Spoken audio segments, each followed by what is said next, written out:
Oke, sahabat Thompson, udah sekian banyak pembahasan yang kita ngomongin stres, mulai dari apa itu stres, pengertian stres, habis itu kita masuk ke macam-macam stres, faktor pemicu stres, habis itu gejala-gejalanya, bagaimana stres itu bisa berdampak ke tubuh kita sendiri ya dari sisi medisnya. Sekarang kita bakal belajar hal yang cukup penting sebenarnya. Ini paling penting kalau aku bilang ya. Puncak dari segala stres ini. Iya. Sebenarnya bagaimana cara mengelola stres? Nah, langsung kita lemparkan saja ke Kak Angga. Oke. Akhirnya ya. Akhirnya di judulnya kita bicara. Manajemen stres. Mengelola stres. Dari tadi kan cuma stresnya doang. Akhirnya kita bertemu dengan judulnya. Dari tadi kita stres loh, Kak. Iya sih sebenarnya. Oke. Kalau misalnya mengelola stres, sebenarnya ada banyak cara mengelola stres. Ya kan, tapi karena menghemat waktu dan baterai kamera, saya akan sebutkan beberapa aja ya. Jadi stres dapat dikendalikan, dikelola baik sehingga tidak menjadi di-stres. Ya kan, kalau eustress sih nggak masalah ya. Nggak masalah. Jadi kalau di-stres itu yang bahaya, yang tadi kita katakan bisa sampai bunuh diri atau menyakiti orang lain atau menyakiti diri sendiri. Itu kan bahaya sekali gitu ya. Jadi yang paling pertama yaitu belajarlah hidup tertib dan teratur dan menggunakan waktu sebaik-baiknya. Jadi lebih coba belajar ini memanajemen gitu ya, manajemen waktu, terus mengelola kehidupan lah, maksudnya biar sistematis. Jangan bagus besok kamu mau ngelakuin apa spontan aja, sebenarnya kadang-kadang bagus juga gitu, tapi sebaiknya direncanakan. Contoh nih kayak aku sampai tanggal berapa ya, sampai minggu depannya aku udah ada rencana per harinya. Itu sebaiknya direncanakan, itu akan sangat lebih bagus. Kita juga bisa memprediksi kira-kira hal-hal apa yang akan terjadi jikalau misalnya ada masalah di rencana-rencana kita gitu. Lalu menghindari membuat beberapa perubahan besar dalam waktu yang bersamaan. Misalnya menikah, pindah rumah, atau mau kuliah keluar negeri gitu. Atau apalah, pokoknya keputusan-keputusan yang besar itu jangan dibarengin gitu, satu-satu, pelan-pelan, sebisa mungkin. Mungkin kadang-kadang ada orang yang karena kepepet ya wes nggak bisa pasti harus melakukan keputusan yang langsung bersamaan itu, tapi sebisa mungkin diatur itulah kan. Habis itu menerima diri sendiri apa adanya. Untuk kasus yang ini ya. Yes, menerima diri sendiri. Menerima diri sendiri gitu kan. Terus berbuat sesuai kemampuan dan minat. Ya, ini penting sekali sih kadang-kadang kan, apalagi minat ya. Kadang-kadang beberapa orang tua atau beberapa orang memaksakan minatnya dia untuk anaknya. Itu kadang-kadang itu jadi masalah besar sebenarnya. Kita yang udah paham, udahlah jangan seperti itulah gitu kan. Jadi kita sendiri atau orang lain sendiri gitu kan bisa melakukan suatu hal sesuai kemampuannya dia, sesuai apa yang dia inginkan gitu kan. Jangan berlebih, kacek nanti. Yes, betul. Lalu menerima lingkungan gimana ya, maksudnya kayak kita yang adaptasi sama lingkungan gitu kan. Karena di mana bumi dipijak di situ gimana sih itu? Di mana bumi dipijak di situ langit dijunjung. Nah, itu. Jadi ya berusahalah untuk beradaptasi pada lingkungan gitu kan. Mengikuti peraturan apa yang ada di lingkungan gitu kan. Jadi kan kita nggak stres amat. Walaupun memang kalau misalnya nggak cocok ya pasti stres ya. Lalu membuat keputusan yang bijaksana. Jangan kamu membuat keputusan atas egomu, tapi sebaiknya seperti apa, nanti kedepannya seperti apa gitu kan. Lalu itu berpikir positif agar akal sehat itu tidak hilang gitu. Apapun yang terjadi kita harus berusaha untuk berpikir positif. Kok kayak Mario Teguh ya? Tapi benar, berpikir aku udah pernah nyoba ya. Aha. Cohort nih. Aku pernah nyoba. Jadi kalau pas aku lagi dalam masalah, aku coba nih sekali aku berpikir negatif, yang pokoknya yang jelek-jelek aja tak pikirin. Yang satunya berpikir yang baik-baik. Aku berusaha lihat jauh kan. Oh, dua-duanya punya dampak yang berbeda loh. Benar-benar yang ini tuh kayak kacau balau. Aku malah tambah marah. Aku marah-marah lah di jalan. Ngegas tuh sampai habis balik lagi. Nggak balik. Waduh, cilaka. Tapi benar, mikir yang baik-baik. Berpikir positif itu penting gitu ya. Penting. Tapi memang kalau kita perlu kok berpikir negatif gitu loh. Kadang-kadang maksudnya kayak curiga, kita perlu kok, tapi jangan berlebih ya. Yang berlebih juga kan nggak bagus ya.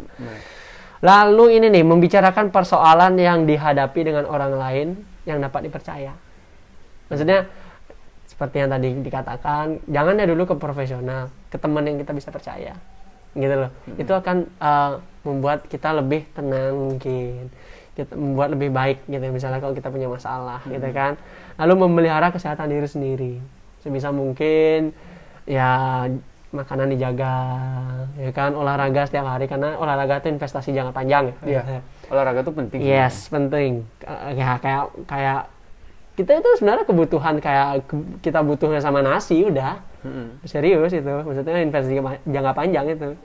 Lalu membina persahabatan dengan orang lain gitu ya. Maksudnya lebih baik punya teman maksudnya lebih baik punya teman 10 daripada punya musuh 1. Iya. Ya kan? Iya. Lebih baik janganlah nyari musuh ya kan. Kita kan di sini hidup aja udah masalah gitu, nggak usah ngapain nyari musuh lagi ya kan. Lalu meluangkan waktu untuk diri sendiri, berekreasi gitu kan. Itu me time tuh perlu kok. Me time tuh perlu. Kita nggak mungkin 7x24 jam kita kerja terus atau kita ngerjain hal-hal yang sebenarnya buat kita capek. Seharusnya kita harus luangkan waktu lah sedikit gitu. Apa kayak main game setengah jam, 1 jam cukup lah, ya kan. Itu lalu melakukan relaksasi. Misalnya melakukan relaksasi ini ya di saat kita sedang stres atau sedang mengerjakan sesuatu hal yang cukup berat gitu kan, 10-15 menit stretching lah gitu kan, berdiri atau jalan-jalan dikit lah. Ya sesederhana itu sebenarnya gitu. Jadi mungkin beberapa hal tersebut bisa kita pakai untuk mengelola stres gitu. Jadi itu yang terakhir benar loh Kak, aku pernah baca kan, lihat video sih sebenarnya, aku nggak tahu nih di mana ininya. Jadi istirahat. Jadi pas kita melakukan sesuatu positif nih, bukan aku nggak ngomongin cuma di stresnya ya. Ketika kita mengerjakan suatu pekerjaan, udah stres kan, kita meningkat, istirahat aja dulu bentar 5 menit, nanti balik dia. Nanti stres lagi, balik lagi. Daripada kayak kita ngegas terus di akhir baru istirahat.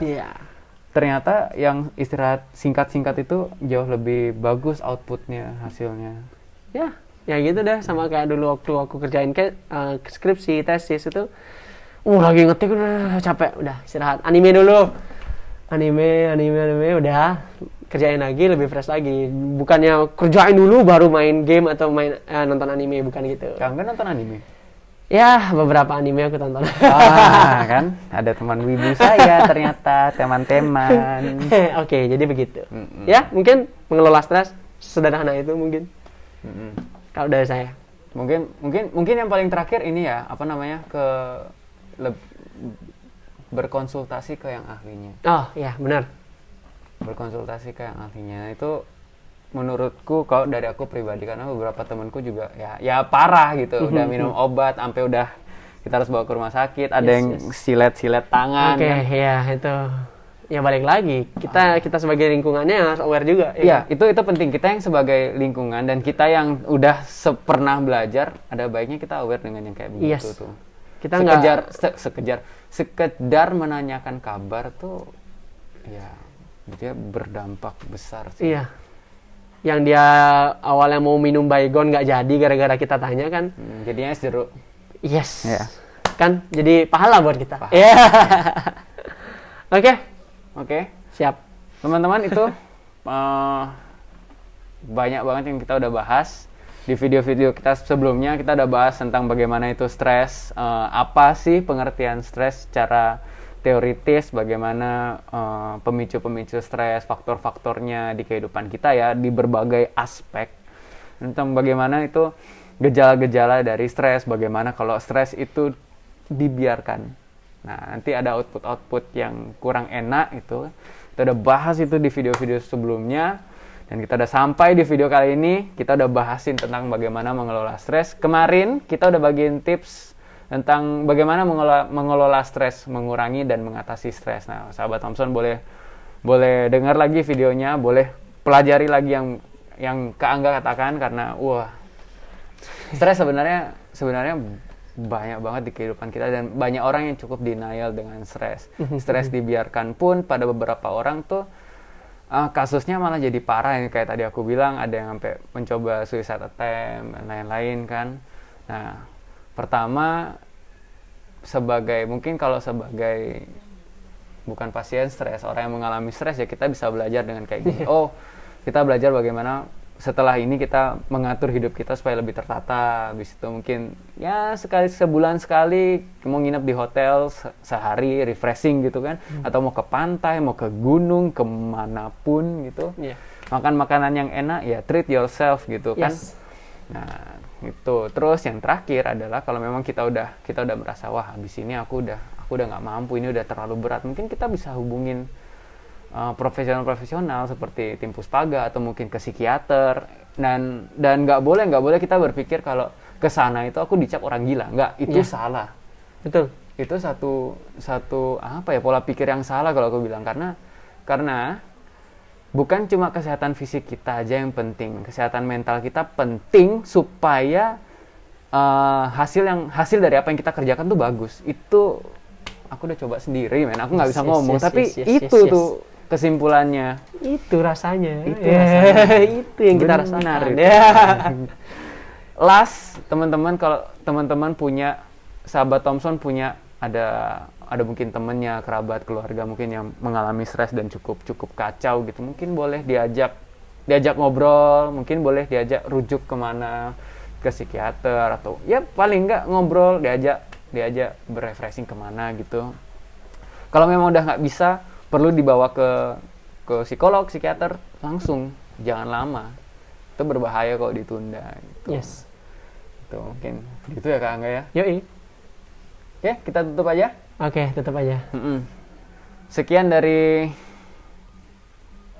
pembahasan yang cukup luas terlalu luas untuk stres manajemen, dan kita udah sampai di akhirnya di bagaimana mengelola stres. Sahabat Thompson, like video ini jika Anda suka. Jangan lupa share ke teman-teman, ke keluarga, kemanapun, supaya banyak orang yang lebih melek lagi terhadap kesehatan mental ini, terhadap stres, paling nggak stres saja. Jangan lupa like video ini, komen apapun, komen bagaimana cara kalian mengelola stres, atau mungkin kalian stres dan perlu pencurahan. Go di kolom komentar. Kita punya tim untuk ya paling tidak menjawab lah ya. Itu. Like, komen, subscribe ke channel YouTube kita. Banyak sekali info-info yang setelah ini dan sebelum-sebelumnya bakal terlalu bagus-bagus infonya sebenarnya. Sahabat Thompson itu bagus semua. Oke. Follow juga sosial media kita.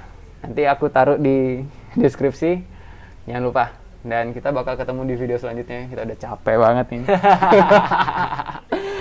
Oke. Sahabat Thompson, sampai ketemu di video selanjutnya. Kita undur diri, aku Johan dan Angga. Bye-bye.